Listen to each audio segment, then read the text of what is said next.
Welcome to today's video. If you want to improve your English while learning about one of history's most infamous figures, you're in the right place. Adolf Hitler is a name that still echoes through time, representing one of the darkest chapters in human history. But how did he become the man responsible for World War II and the Holocaust? What events shaped his mind and fueled his rise to power? In this video, we will explore his life, from childhood to his final moments, uncovering the key moments that defined his path. Make sure to watch until the end to get a full understanding of this controversial figure. And don't forget, if you enjoy learning history with us, hit the like button, subscribe to the channel, and leave a comment below. Now, let's begin with the early years of Adolf Hitler. Adolf Hitler was born on April 20, 1889, in Braunau am Inn, a small Austrian town near the German border. His father, Alois Hitler, was a strict and often abusive man who worked as a customs official, while his mother, Clara, was a kind and caring woman who devoted herself to her children. Hitler's early years were shaped by the constant tension within his home. His father had high expectations for him, hoping that young Adolf would follow in his footsteps and pursue a stable career in government service. But Hitler had little interest in that path. Instead, he was fascinated by art and dreamed of becoming a great painter. Despite his aspirations, Hitler struggled academically. He was initially a good student, but as he grew older, his performance declined. He often clashed with teachers and showed little discipline in subjects that did not interest him. His relationship with his father deteriorated further, as Alois refused to support his artistic ambitions. When Alois died in 1903, young Adolf was only 13 years old. While his father's death gave him a sense of relief, it did not ease his struggles. His mother remained his closest emotional support, but tragedy struck again, when she passed away from breast cancer in 1907. Losing his mother was a devastating blow, leaving him feeling isolated and directionless. Determined to pursue his artistic dreams, Hitler moved to Vienna in 1908 to apply for admission to the prestigious Academy of Fine Arts. However, his hopes were shattered when he was rejected, not once, but twice. His examiners found his work lacking in technical skill, particularly in drawing human figures. This rejection was a critical turning point in his life. With no formal education or career prospects, he found himself living in poverty, struggling to survive in the slums of Vienna. During this time, Hitler's worldview began to change dramatically. He spent countless hours reading and developed a strong interest in politics, nationalism, and anti-Semitic ideas that were prevalent in Vienna's social climate. He blamed the Jews for many of his personal failures and economic struggles, a belief that would later become central to his ideology.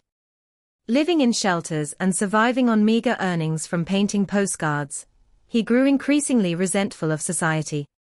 By 1913, frustrated with his life in Austria, Hitler moved to Munich, Germany. This move was partly to avoid mandatory military service in the Austrian army, which he despised, but it was also driven by his deep admiration for German culture. He saw Germany as the true homeland of the German people, and wanted to be a part of its future. However, he had no clear plan for his life, and his days continued to be filled with uncertainty, until an event would change everything: the outbreak of World War I. When World War I broke out in 1914, Adolf Hitler saw it as an opportunity to find a purpose in life. Unlike many young men who feared being drafted, he eagerly volunteered to fight for Germany, despite still being an Austrian citizen. He joined the Bavarian army, and was assigned to the 16th Bavarian Reserve Infantry Regiment. For the first time, he felt like he belonged to something greater than himself. The military provided him with discipline, structure, and a sense of duty that had been missing from his earlier years. Hitler served as a messenger on the Western Front, a role that required him to carry important communications between command posts. This was a dangerous job, as it often meant running through trenches, and open battlefields under enemy fire. But Hitler embraced the risks, seeing war as a grand adventure. He participated in major battles, including the Battle of the Somme, and was twice awarded the Iron Cross for bravery. However, despite his dedication, he never rose above the rank of corporal. His superiors saw him as lacking leadership qualities, and found his personality difficult to work with. The war was a defining experience for Hitler. He admired the military hierarchy, and became deeply patriotic, fully identifying himself as a German rather than an Austrian. The camaraderie among soldiers gave him a sense of belonging, and he saw the conflict as a fight for the survival of the German people. But as the war dragged on, the reality of defeat became clearer. In October 1918, near the end of the war, Hitler was temporarily blinded in a British gas attack. While recovering in a hospital, he received the devastating news: Germany had surrendered. The news of the armistice on November 11, 1918, shattered Hitler. Like many German soldiers, he felt betrayed.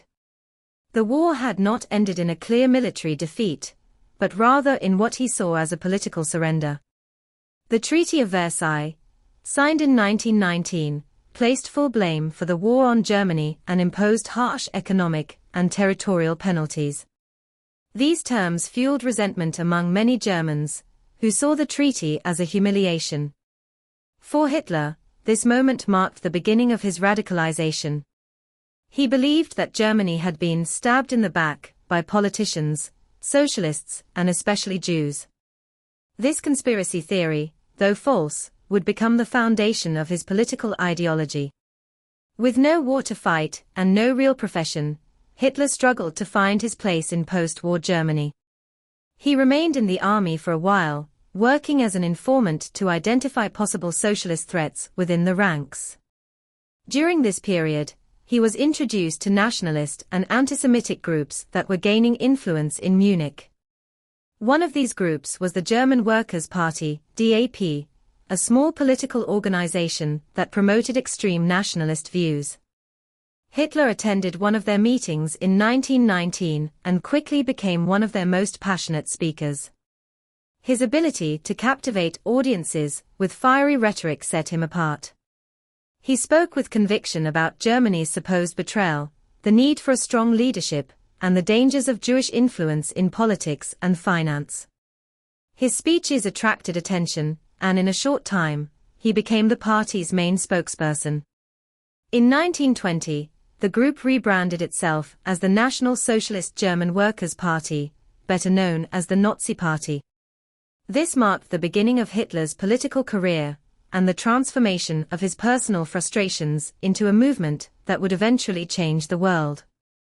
Adolf Hitler's rise to power was not immediate, but it was fueled by a combination of economic hardship, political instability, and his own relentless ambition. In the early 1920s, Germany was in chaos. The Treaty of Versailles had left the country burdened with enormous reparations, leading to economic collapse. Inflation skyrocketed to unimaginable levels. By 1923, the German mark had become practically worthless. People were desperate, and in times of desperation, they looked for strong leadership. During this period, Hitler worked tirelessly to expand the Nazi Party. He focused on attracting war veterans, nationalists, and those who felt betrayed by Germany's leaders. His speeches were filled with passion and rage, blaming Jews, communists, and the so-called November criminals for Germany's suffering. His ability to tap into people's fears and frustrations made him a magnetic figure. He didn't just offer blame, he offered hope. He promised to restore Germany's former glory, rebuild its military strength, and create a unified, powerful nation. In November 1923, emboldened by his growing popularity, Hitler and the Nazis attempted a coup in Munich. Inspired by Benito Mussolini's successful march on Rome, Hitler believed he could overthrow the German government in what became known as the Beer Hall Putsch. The plan was simple: he and his followers would seize control of Munich and use it as a base to take over the country. However, the coup failed miserably. The German authorities quickly suppressed the rebellion, and Hitler was arrested. Rather than destroying his career, the failed putsch turned Hitler into a national figure. His trial gave him a platform to spread his ideas, and he used it masterfully. Instead of denying his actions, he defended them, portraying himself as a patriot trying to save Germany. His speeches during the trial were widely reported in newspapers, and many Germans sympathized with his views. He was sentenced to 5 years in prison, but served only 9 months. It was during this time that he wrote Mein Kampf, My Struggle, a book that outlined his ideology and future plans for Germany. The book laid out his extreme nationalist beliefs, his hatred for Jews, and his vision of an expansionist Germany. Though it initially sold poorly, it would later become the foundation of Nazi propaganda. After his release in 1924, Hitler took a different approach to power. He realized that a violent coup would not work. Instead, he needed to manipulate the system from within. He focused on rebuilding the Nazi Party, improving its organization, and expanding its reach. The party began using propaganda more effectively, spreading its message through newspapers, radio, and mass rallies. Hitler's speeches became even more dramatic, designed to create a sense of unity and purpose among his followers. By the late 1920s, Germany's economy had begun to stabilize, and the Nazi Party struggled to gain widespread support. But then came the Great Depression in 1929. The economic collapse devastated Germany, causing mass unemployment and renewed social unrest. Once again, people were desperate, and Hitler was ready to exploit their fears. He promised jobs, stability, and a return to national pride. As mainstream politicians failed to provide solutions, more Germans turned to radical parties like the Nazis. By 1930, the Nazi Party had become a significant political force. In the parliamentary elections that year, they won 107 seats, making them the second-largest party in Germany. Over the next 2 years, Hitler continued to build his influence, and by 1932, he ran for president against Paul von Hindenburg. Though he lost, he gained millions of votes, proving that his message resonated with the people. The turning point came in January 1933. Fearing the growing strength of the communist movement, Germany's conservative leaders saw Hitler as a useful tool. They believed they could control him and use his popularity to stabilize the government. In a critical mistake, President Hindenburg appointed Hitler as Chancellor of Germany on January 30, 1933. At first, many believed that Hitler's power would be limited. But he had no intention of being a figurehead. Within weeks, he began consolidating power, silencing his opponents, and setting the stage for a totalitarian regime. What followed was a transformation that would lead Germany and the world down a path of war and destruction. After being appointed Chancellor in January 1933, Adolf Hitler wasted no time in dismantling Germany's democratic institutions and consolidating absolute power. His rise had been legal, but his goal was clear: he intended to rule without opposition. Within weeks of taking office, he began transforming Germany into a totalitarian state, using fear, propaganda, and violence to silence any resistance. The turning point came on February 27, 1933, when the Reichstag building, home to Germany's parliament, was set on fire.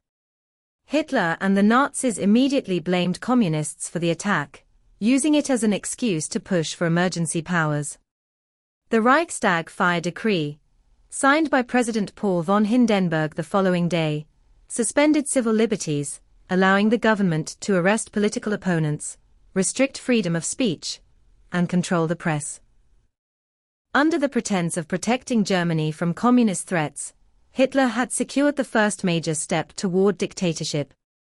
A few weeks later, in March 1933, Hitler pushed through the Enabling Act, a law that effectively gave him the power to rule by decree, bypassing parliament entirely.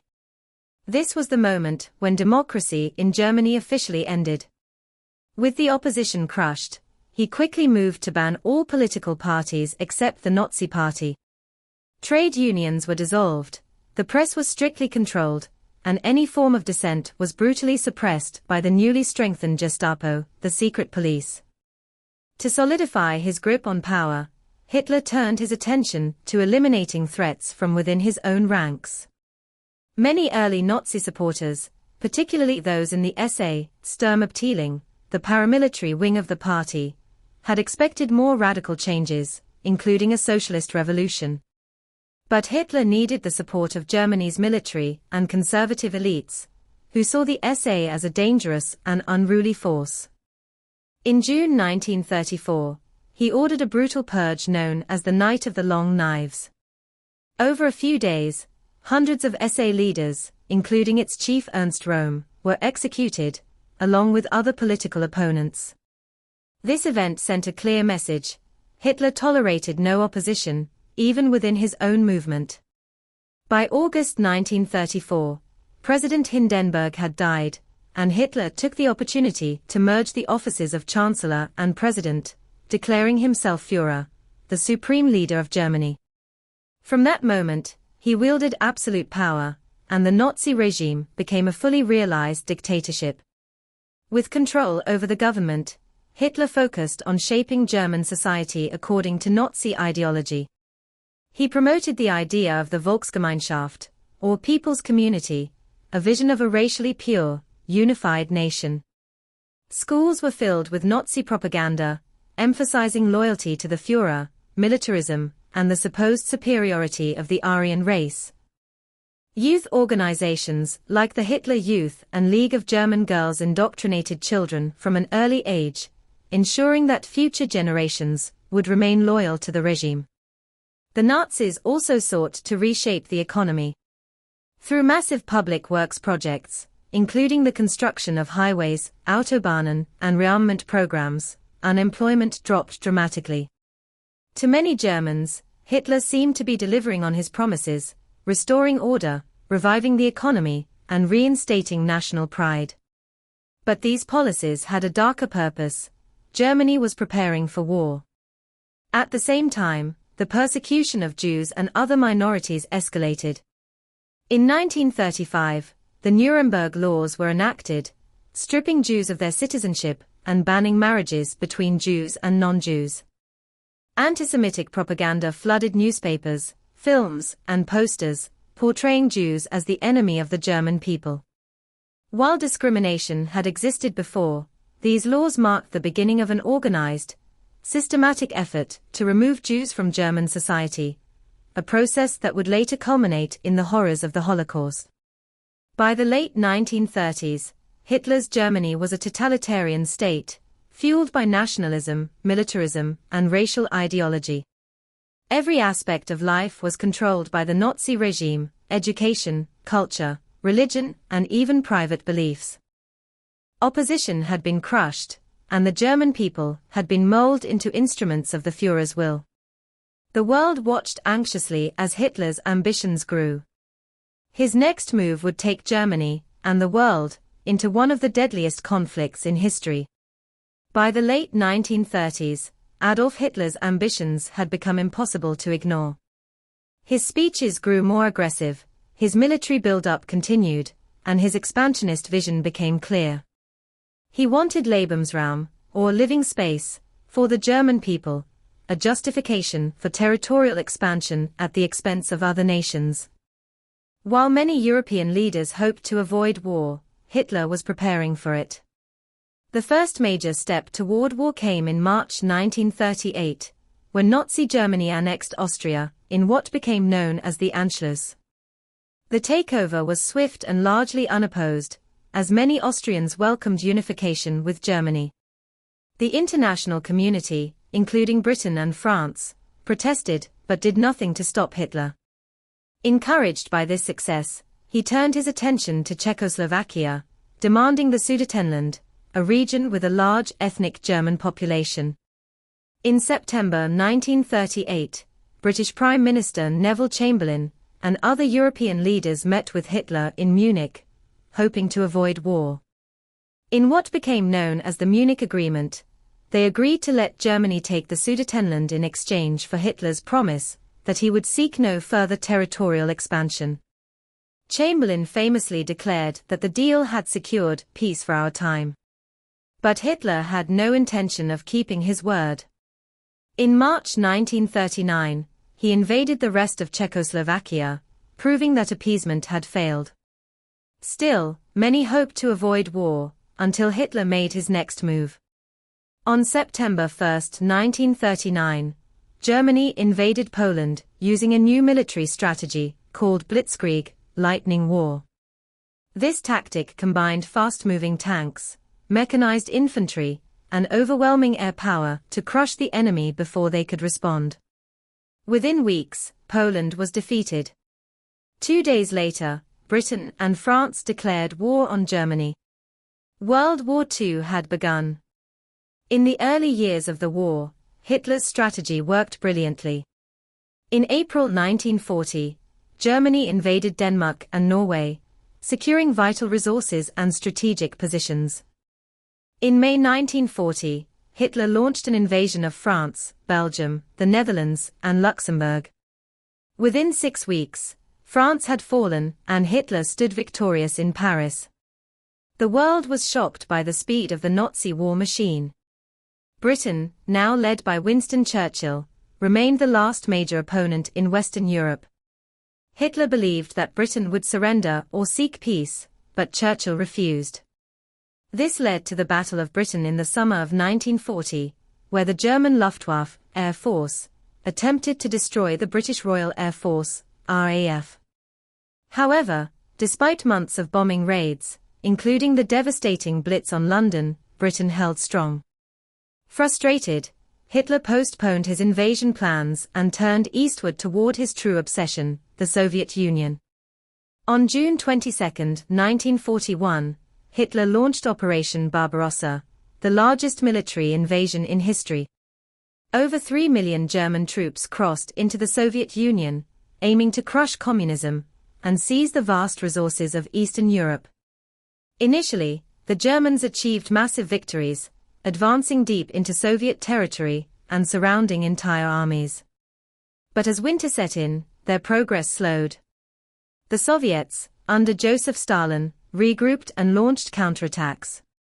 Hitler had underestimated both the Soviet resistance and the brutal Russian winter. At the same time, Hitler's war expanded further. In December 1941, after Japan attacked Pearl Harbor, the United States entered the war, declaring war on Japan and then on Germany. This was a turning point. Hitler now faced a global conflict against the combined forces of the Allied powers, including the US, Britain, and the Soviet Union. Meanwhile, Hitler's racial policies reached their most horrifying stage. Since the beginning of Nazi rule, Jews had been persecuted, but by 1941, the regime had moved from discrimination to genocide. The final solution, the plan to exterminate Europe's Jewish population, was put into action. Millions of Jews were deported to concentration camps like Auschwitz, where they were systematically murdered in gas chambers. By the end of the war, 6 million Jews had been killed, along with millions of others, including Poles, Romani people, Soviet prisoners of war, and political dissidents. Despite early victories, Germany's position in the war began to weaken. In 1942, the tide turned against Hitler. The Battle of Stalingrad became a disastrous defeat for the Nazis, with an entire German army being encircled and forced to surrender. In 1943, the Allies invaded Italy, leading to the downfall of Mussolini's fascist government. In June 1944, the D-Day invasion in France opened a new front in Western Europe, forcing Germany into a two-front war. By late 1944, Hitler's empire was crumbling. The Soviet Red Army was pushing westward, liberating Eastern Europe, while the Allies advanced from the west. Desperate, Hitler launched one final counterattack in December, the Battle of the Bulge, but it failed. The war was nearing its inevitable conclusion. As 1945 began, the Allies closed in on Germany. Soviet forces were just miles from Berlin. Hitler, once the master of Europe, was now trapped in his bunker beneath the Reich Chancellery, refusing to accept defeat. The end was near. By early 1945, Adolf Hitler's empire was collapsing. The once mighty Nazi regime was crumbling under the relentless advance of the Allied forces. In the West, British and American troops had crossed the Rhine into Germany, capturing key cities. In the East, the Soviet Red Army was advancing rapidly, destroying what remained of the Wehrmacht as they pushed toward Berlin. Hitler, who had once dreamed of a 1,000-year Reich, was now isolated in his underground bunker, facing inevitable defeat. Despite the hopeless situation, Hitler refused to surrender. He still clung to delusions of victory, believing that some last-minute miracle could turn the tide. He ordered non-existent armies to launch counterattacks, and dismissed any general who dared to suggest surrender. By April 1945, it was clear that Germany had no way out. The Allies had already liberated Auschwitz and other concentration camps, exposing the full horror of the Holocaust to the world. The Nazi leadership was in disarray, with some officials fleeing and others plotting to save themselves. On April 16, 1945, the Battle of Berlin began. Over 2 million Soviet troops, led by Marshal Georgy Zhukov, launched a massive assault on the German capital. The city was heavily fortified, and Hitler ordered every man, woman, and child to fight to the death. But the defense was futile. The Luftwaffe was nearly destroyed, ammunition was running low, and German soldiers were surrendering by the thousands. The once feared Nazi war machine was broken. As the Soviets closed in, Hitler's mental state deteriorated. Trapped in the Führerbunker, a reinforced underground shelter beneath the Reich Chancellery, he was surrounded by his closest followers, including Joseph Goebbels, his propaganda minister, and Eva Braun, his longtime companion. Hitler refused to leave Berlin, insisting that he would die in the city rather than face capture. On April 29, with Soviet forces just a few blocks away, Hitler married Eva Braun in a small ceremony inside the bunker. That same day, he received news that Benito Mussolini, his ally and fascist counterpart in Italy, had been executed by Italian partisans. Mussolini's body was publicly displayed and desecrated, a fate that Hitler was determined to avoid. The next day, April 30, 1945, Hitler and Eva Braun said their final goodbyes. In his last act, he dictated a political testament, blaming the Jews for the war and urging the German people to continue fighting. Then, in his private quarters, he took a pistol and shot himself in the head. Eva Braun swallowed cyanide. Their bodies were later discovered by Hitler's aides, who carried out his final orders, to burn his remains so that he would not be captured and humiliated like Mussolini. With Hitler dead, the Nazi regime collapsed completely. On May 2, 1945, Berlin fell to the Soviets. German forces across Europe surrendered, and on May 8, 1945, the war in Europe officially ended. This day became known as VE Day, Victory in Europe Day. But Hitler's death did not erase his legacy. The war had left over 70 million people dead, making it the deadliest conflict in human history. The Holocaust had exposed the darkest depths of human cruelty, with 6 million Jews and millions of others murdered in concentration camps. The world would never be the same. After the war, Nazi leaders were put on trial in Nuremberg, where many were convicted of war crimes and crimes against humanity. Hitler's name became synonymous with evil, a warning of what can happen when hatred, propaganda, and unchecked power go unchallenged. Even today, historians continue to study Hitler's rise and fall, trying to understand how one man was able to plunge the world into such unimaginable destruction. His story is a reminder that history must never be forgotten, so that the horrors of the past are never repeated.